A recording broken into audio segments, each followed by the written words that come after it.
Isn't it strange how life can feel completely perfect, only to unravel in an instant? My name's Lincoln Everett, but everyone just calls me Link. I thought I had everything I could want: a thriving career, a beautiful wife, and friends I could rely on. But it's shocking how one night can completely flip your world upside down. The night that changed everything, I was hosting a major corporate party to celebrate landing a new client. I poured everything into this event, investing months of planning and making sure every detail was flawless. My wife, Felicia, was by my side, looking as radiant as ever. She's always been the type to light up a room, instantly becoming the center of attention.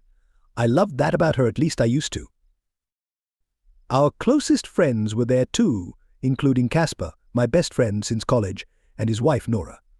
We'd been close for years, spending countless weekends together, going on vacations, double dates, the whole thing. I always thought of Casper as a brother, someone I could trust with my life. Little did I know just how wrong I was. The party was in full swing, with drinks flowing, laughter filling the air, and everything appearing perfect.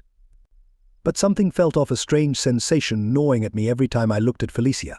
She seemed to laugh a little too hard or lean a little too close to Casper. At first I brushed it off, thinking maybe it was my imagination, or just the stress of the event, or maybe even the bourbon I'd been drinking all night. But then I started noticing small things that made my skin crawl, those lingering glances between them that just didn't sit right. I kept trying to convince myself that I was imagining things, but deep down, something didn't add up. "Link, man, you all right?" Jasper, a close friend who's also a psychologist, asked as he clapped me on the shoulder. I must have looked troubled as he gave me that look, trying to read my mind. I forced a smile and said, "Yeah, just a lot on my plate," trying to brush it off. But Jasper wasn't buying it. He gave me that familiar look he used when he was trying to get someone to open up. But I wasn't ready to talk, not yet. As the night wore on, I needed a break. I stepped out onto the balcony to take a client call. The cold air hit my face, and for a moment I just stood there, taking everything in. But when I turned around to head back inside, that's when I saw them, Casper and Felicia, standing in the shadows just beyond the glass door. The way she touched his arm, the way they leaned into each other, it was like they were in their own world. My stomach dropped. For a moment I thought I must be seeing things, but no, it was real. Casper was whispering something in her ear, and she was smiling in that way she used to smile at me. I felt sick. Rage bubbled up, but I forced myself to stay calm. I turned and walked away, my mind racing as I tried to make sense of what I'd just seen. Inside, the party felt like a blur. I was shaking hands, nodding at conversations without really hearing them. Later, Felicia found me, acting as if nothing was wrong. I tried to play it cool, but on the ride home I couldn't keep it in any longer. "You seemed close with Casper tonight," I said, trying to sound casual, though my heart was pounding. Felicia barely looked at me, her eyes glued to her phone. "Oh, don't start with your insecurities, Link," she snapped, exasperated. "Can we not do this right now?" And that was it. She shut me down, just like that. I'd always known Felicia could be cold, but this was different. Something between us had changed, and I couldn't shake the feeling that I was losing her. But at that moment I didn't have the energy to push her. The days that followed were pure hell. I tried to convince myself that I was overthinking, that maybe I was just being paranoid. But every time Felicia's phone buzzed and she stepped out of the room to take a call, a knot tightened in my stomach. She started working late more often, claiming her meetings went into the night. I wanted to believe her, but my gut instincts told me otherwise. I called Jasper a few days later, needing someone to confide in. I told him about what I saw on the balcony. He listened, quiet at first, then let out a long sigh. "Link, I'm not saying you should jump to conclusions," he said carefully, "but if you're feeling like this, maybe it's time to dig a little deeper. Gather some clarity before you confront her." Clarity, I laughed bitterly. What am I supposed to do, hire a private investigator or something? Jasper was silent for a moment. I mean, if that's what it takes to get the truth, I tried to laugh it off, but his words stuck with me. Over the next week, I started paying closer attention. I noticed Felicia's phone was always face down, and she'd get texts that made her smile, only to go silent when I entered the room. I kept telling myself I was being ridiculous, that I was turning into one of those paranoid husbands who sees infidelity everywhere. But a voice in my head kept insisting, "You're not crazy, something's going on." I wasn't ready to confront her yet, but I knew one thing: if Felicia was hiding something, I was going to find out, And if it turned out I was wrong, I was ready to admit it. But deep down I knew. I just knew something was happening. You know that feeling you can't shake, the one that sits like a pit in your stomach. That's how it was for me after that party. Every time Felicia's phone buzzed, or she left the house with a vague excuse, my mind went back to that moment on the balcony with Casper. It gnawed at me until I couldn't focus on anything else. I tried to let it go, to tell myself I was overreacting, but the doubt had already taken root. I couldn't stop wondering what she was really doing when she said she had late-night meetings or client dinners. That's when I decided to stop being the clueless husband. I needed answers, real answers, not just vague reassurances or evasive replies from Felicia. So one evening, after she'd gone to bed, I took her phone, praying she hadn't set a new passcode. Luckily, she hadn't. My hands were shaking as I installed tracking software on her phone. I kept telling myself I wasn't crazy, I just needed proof, one way or another. The next few days were torture. I acted like everything was fine, putting on a smile while my insides churned. I kept checking the software logs, reading every message and tracking her location. It didn't take long before my worst suspicions were confirmed. The app revealed that Felicia was meeting Casper at a hotel repeatedly, each time disguised as a business meeting. The messages between them left no room for doubt, filled with words like "I miss you" and "I can't wait to see you again." Each message felt like a knife twisting deeper, and I reached a point where I needed more than just texts. I wanted undeniable proof. That's when I hired Max Haynes, a private investigator Jasper had recommended. Max was a straightforward guy, one who didn't pry but got right to work. He immediately began following Felicia and Casper, and within a week he returned with photos, clear, unmistakable evidence of their secret encounters. My wife and my best friend were entwined like a couple of love-struck teenagers. I stared at those images for hours, rage boiling within me as I pondered my next steps. An outburst wouldn't be enough if I was going to confront them. I needed to do it in a way that would hit just as hard as they had hurt me. In the midst of this, Chloe, my assistant, started noticing the changes in me. "Link, are you all right?" she asked one afternoon, genuine concern in her eyes. Chloe had always been a little too friendly, constantly finding reasons to be around, but this time her concern seemed deeper than casual politeness. "You've seemed distracted lately. Is everything okay?" Part of me wanted to tell her to mind her business, but something held me back. Maybe it was the loneliness or my need for an ally. So I opened up a little, sharing that I was dealing with personal matters. She listened, her hand lingering on my shoulder a moment longer than needed. "If you ever need to talk." "Or anything else," she murmured, her voice soft, almost inviting. I knew what she was implying, but I wasn't interested, not yet. I had more pressing issues to handle, and I wasn't about to create new problems while still trapped in this one. Then a strange text arrived on my phone. "You don't know the half of it," it read. I had no idea who was behind these messages, but they seemed to know everything, dropping hints about Felicia and Casper. Initially, I wondered if Chloe might be fishing for more details. Then it struck me, could it be Nora? Maybe she, too, was beginning to suspect her husband. To test this theory, I invited Casper out for lunch. He arrived, all smiles, but I sensed a hidden tension. I went straight for the truth.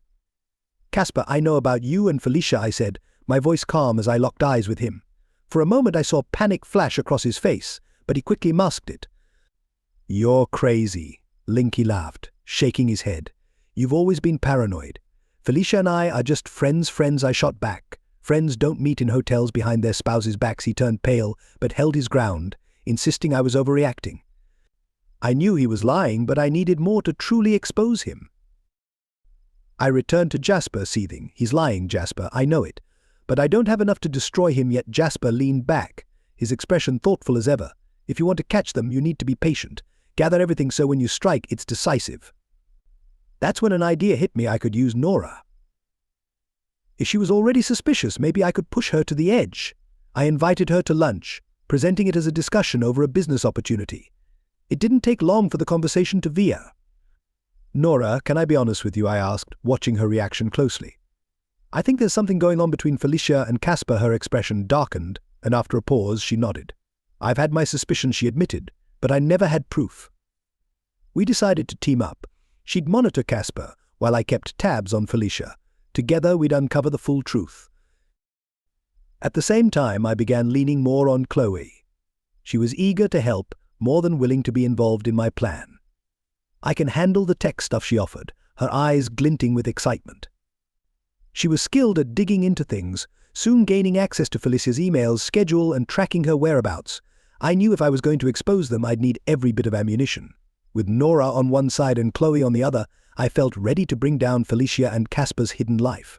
All I had to do was wait for the perfect moment to strike. But the deeper I went, the more I realized this wasn't just about Felicia's betrayal anymore. It was about reclaiming control, ensuring they regretted every second they spent together behind my back. And if I had to burn everything down to achieve that, so be it. One day, as I was combing through our closet, I stumbled upon Felicia's old laptop, buried under a pile of old belongings. To her, it was probably just an outdated piece of technology, forgotten and gathering dust. But to me, it was a possible gateway to the truth I craved. I took it to my office, shut the door, and powered it on. Surprisingly, it wasn't even password protected. That was so typical of Felicia, always careless, assuming no one would ever question her. I dove straight into her emails, initially expecting a few flirtatious exchanges. But what I found was far worse. Felicia and Casper's correspondence stretched back years over 2 years. My heart raced as I read one email after another, each message more painful than the last. She poured her feelings out to him, confiding that she felt trapped in our marriage, claiming he made her feel alive again. I couldn't look away from the screen, my stomach churning as I read how Felicia described me as some controlling, lifeless husband who drained her joy. She wrote things like, "I can't breathe around him, Casper, but with you I feel free." The worst part was Casper's response. He assured her he'd always be there for her, telling her she deserved better. It was sickening. I needed something to numb the rage boiling within me. Instead of reaching for whiskey, I picked up the phone and called Nora. She deserved to see this if I was going to bring them down. I wasn't doing it alone. Nora arrived that evening, her eyes rimmed with red, likely from sleepless nights. I skipped the pleasantries and pushed the laptop toward her. As she scrolled through the emails, the color drained from her face. 2 years, she whispered, her voice breaking. How could they do this to us? I watched her crumble, but I couldn't afford sympathy. I needed her fury, her drive. We can destroy them, Nora, I said, my voice low and steady. But we need to be smart about it. She wiped her tears, nodding, I'm in. Let's ruin them. From that moment, Nora became my closest ally. We were bound by betrayal, ready to do whatever it took to make them pay. Max Haynes was already on my payroll, but I intensified his work, telling him to find everything: bank records, hidden accounts, any ammunition we could use to bring them down. Amidst the chaos, I found myself spending more time with Nora. It began innocently enough, with late-night strategy sessions and shared drinks after days of plotting. But soon, the lines started to blur. We were 2 wounded souls, tending to each other's scars, and it was only a matter of time before things escalated. One night, after too many glasses of wine, Nora leaned in, and before I realized it, we were kissing a beautiful, chaotic mess. For a moment I wondered if I was any better than Felicia. But then I recalled those emails, the lies, the betrayal. This wasn't about love or lust, it was about power, control, and revenge. Nora knew it too. We weren't lovers, we were partners in a twisted game. Even as things intensified with Nora, I couldn't ignore Chloe. She was relentless, inserting herself into my life under the guise of support. I sensed she wanted more than to just be my assistant, and I was beginning to see her potential. Chloe was ambitious, resourceful, and willing to go where I hesitated. When she found a way to hack into Felicia's social media, it felt like Christmas morning. "Link, you won't believe what I found," she told me one evening, her eyes alight with excitement. Felicia's been skimming money from her clients. Small amounts, but over the years it's added up. This could ruin her career. I had to hand it to her. Chloe was ruthless, the perfect accomplice, unclouded by emotions. "Leak it," I instructed, "but make sure it can't be traced to us." Chloe grinned, clearly thrilled to play a part in the destruction. Done. Then came the grand finale. I organized a charity event, the ideal setting to humiliate Felicia and Casper in front of everyone who mattered. I ensured they'd both be there, presenting it as just another event hosted by my agency. Felicia was all smiles, unaware that her world was about to crumble. On the night of the event, I made sure everything was in place. The guests were mingling, champagne was flowing, and Felicia was basking in the spotlight, completely oblivious. Casper was there too, acting as if nothing was wrong, like he hadn't spent 2 years betraying me with my wife. I waited until the room was at its fullest before making my move. The projector screen lit up, and at first everyone assumed it was part of the evening's entertainment.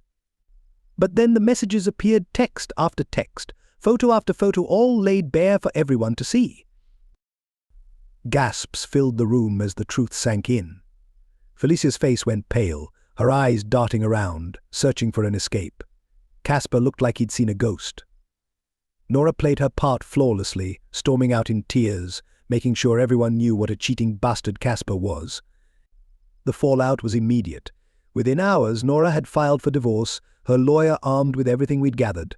Casper was ruined, and as for Felicia, she was left with nothing.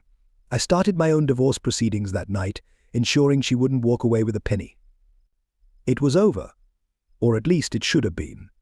But as I stood there watching Felicia's life implode, the satisfaction I expected didn't come. Instead, there was an emptiness, a hollow realization that perhaps I'd destroyed a part of myself along the way. I left the party early that night.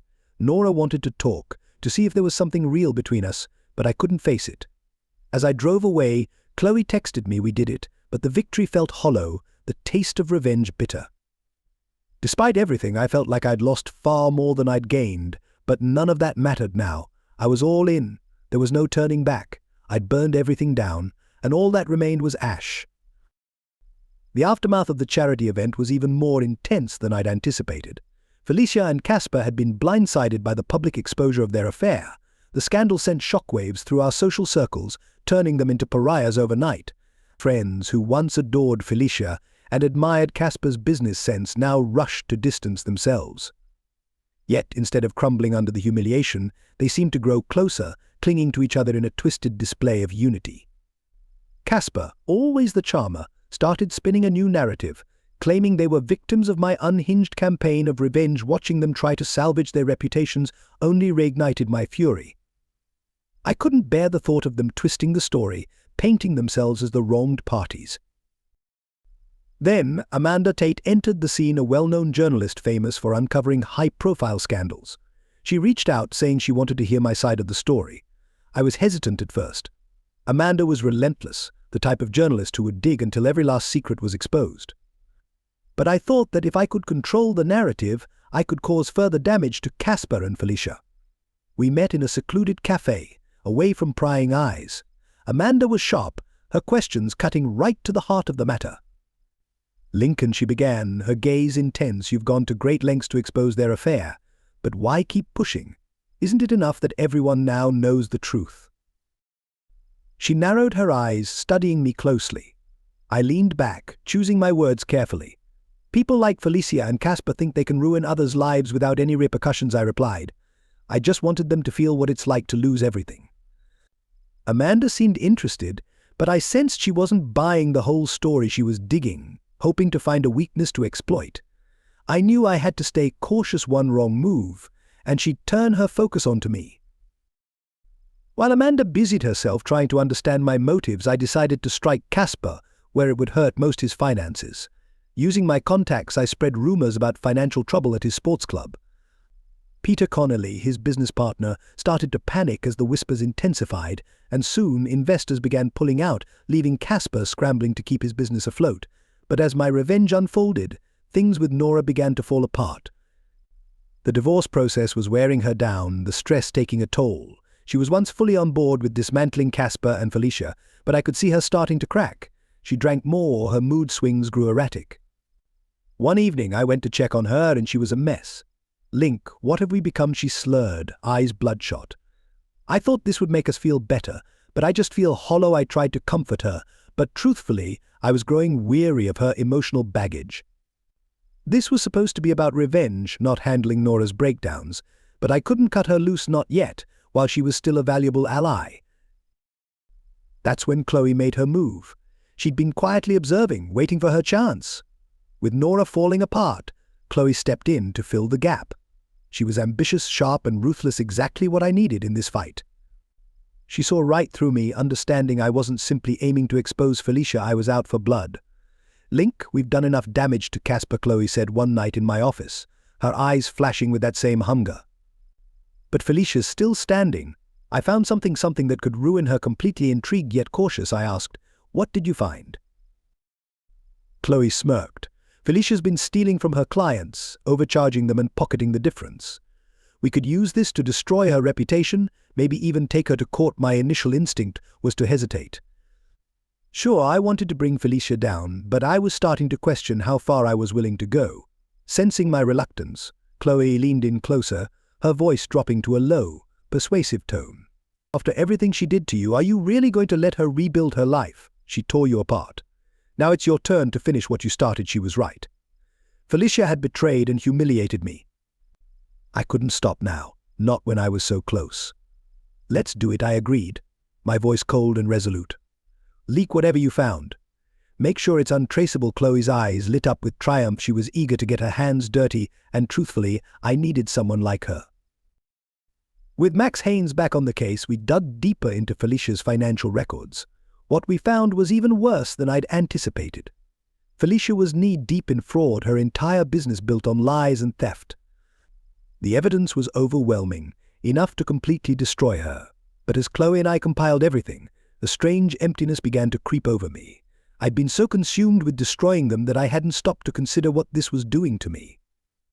Yet there was no turning back now. Chloe was relentless, feeding off my anger and pushing me to go further. And maybe she was right. Maybe the only way to find peace was to burn everything to the ground. In the end, this wasn't only about revenge anymore. It was about ensuring Felicia and Casper never found a moment's happiness again. I was prepared to strip them of everything they held dear, even if it meant losing the last of my own humanity. By this point, my life had devolved into an endless cycle of plotting and executing revenge. It was like an addiction. Each blow I landed against Felicia and Casper brought a rush, a sense of control that I desperately needed. But as my focus narrowed on them, the rest of my life started to crumble. I barely slept, spending every night poring over emails and financial documents, searching for any advantage to bring them down completely. I was convinced that only their complete destruction could bring me closure. My business, however, was suffering. David Miller, my business partner, wasn't shy about pointing that out. "Link, we're losing clients," he said one morning, frustration evident in his voice. "Your head's not in the game anymore. Evelyn Marsh is ready to pull her account, unless you prove you're committed." Evelyn Marsh was one of our largest clients, a high-profile fashion mogul whose account was worth millions. But I couldn't bring myself to care. All I could think about was Felicia and Casper, how they were twisting the narrative. "I'll handle it," I told David dismissively, brushing him off. But he didn't look convinced, and frankly, neither was I. My obsession had spiraled out of control. I was so lost in this twisted vendetta that I didn't even notice the other fires around me until they were nearly beyond saving. That's when Detective Marcus Reynolds entered the scene. In the middle of another sleepless night, my phone rang. "Mr. Everett, this is Detective Reynolds. We need to talk," a stern voice said on the other end, wasting no time. "Felicia has filed a harassment complaint against you. She claims you've been stalking her." For a moment, I was speechless. Felicia was playing the victim yet again. I could almost picture her smug grin as she signed the complaint. I spat into the phone, but Reynolds cut me off. "Evidence or stalking, Mr. Everett? Be careful. If you cross a line, I'll make sure you face the consequences." When the call ended, I slammed my fist against the wall. Felicia was trying to turn the tables, and the worst part was, it was working. But I wasn't finished yet. If she thought a police report would slow me down, she clearly didn't understand who she was dealing with. Meanwhile, Chloe continued pushing herself deeper into my life. She was relentless, always whispering strategies on how we could utterly destroy Felicia and Casper, but now she was hinting at something more. "Link, we're great together," she murmured one night as we pored over yet another stack of Felicia's embezzlement records. We could take this partnership beyond just revenge. I knew exactly what she meant. I could sense it in the way she leaned in closer, her hand lingering on my shoulder. But I wasn't prepared to go there, not with Chloe, and especially not with Nora's presence still casting a shadow. Chloe was convenient, ruthless, and dangerous, but deep down, I knew letting her in any further would be a mistake. While I tried to figure out my boundaries with Chloe, Nora was slipping away. She had begun drinking heavily, and her resentment was growing more visible. I didn't grasp the extent of it until one day she arrived at my place, her eyes wild and bloodshot. I went to see Felicia, she blurted, unsteady on her feet. My stomach dropped. You did what I asked, horrified. I needed answers, Link, she cried. I wanted to know why she did it, why she chose Casper. And then she told me that Felicia had turned her against me, claiming I was just using her, making her nothing but a pawn in my twisted game. Always the manipulator, Felicia had played her cards perfectly, poisoning Nora against me. Nora's face was flushed with anger and betrayal. You're no better than they are, she spat. All you care about is tearing them down, and you're dragging me with you. I'm done, Link. If you don't end this, I'll go to the police myself. At that moment, I knew I'd pushed Nora too far. She was unstable now, and if she went to Detective Reynolds, it would all be over. I tried to calm her, reminding her of the pain that Casper and Felicia had inflicted on us, but it was too late. Nora had made up her mind. As if that wasn't enough, I soon began receiving tips that someone was investigating my past. Anonymous emails started appearing, cryptic messages suggesting that my own secrets were on the brink of exposure. At first I suspected Nora was behind it, trying to sabotage me, but it could just as easily have been Casper or even Felicia, now that they knew I was the source of their financial ruin. Desperate, I turned to Chloe. We need to act first, she urged. Amanda Tate's circling like a vulture, waiting for more dirt on Felicia. Let's feed her a story that will bury them for good, I agreed, but only under one condition: make sure it's flawless, Chloe. If we're going to do this, it needs to be airtight. I met with Amanda again, offering her an exclusive scoop. You want the whole story? Well, I've got something that'll blow it wide open, I told her, sliding over a file of evidence we'd gathered against Felicia. But Amanda wasn't content with just the financial crimes. She leaned in, her gaze sharp and probing. Why go to such lengths? What did they do to you that's so unforgivable? She was digging, trying to uncover the cracks in my armor. I kept my answers vague, attempting to shift her focus back to Felicia and Casper, but I couldn't shake the feeling that she was getting dangerously close to something deeper. I could see her mind working, piecing together fragments of my life I'd tried so hard to keep hidden. As I prepared to release the final wave of evidence against Felicia, another anonymous message arrived. This time it was blunt: be careful, Everett. The past has a way of catching up. Paranoia gripped me tightly. Someone was watching, waiting for me to slip. Now I was trapped. Nora was a ticking time bomb, Chloe was growing more ambitious than was wise, and Amanda was circling, ready to expose not only Felicia but me as well. With Casper and Felicia also plotting their own counterattack, it felt like the walls were closing in. But I couldn't quit now. I was too far gone. If I was going down, I intended to take them all with me. Everything was set. I was one step away from ending this twisted game. The last set of evidence against Felicia was ready to go: emails, bank statements, proof of her fraud. This was meant to be the final nail in the coffin. But just as I was about to release it, my world collapsed. An email from an unknown sender landed in my inbox, containing a series of messages between Chloe and Casper. At first I thought it was some kind of sick joke. But as I read on, the sickening truth hit me. Chloe, my most trusted ally, had been playing both sides all along. She had been feeding Casper details about my plans in exchange for a hefty payout, securing her own future once everything exploded. The rage was instant, like white-hot fire blazing through my veins. I stormed into my office, where Chloe was calmly working at her desk, completely unfazed.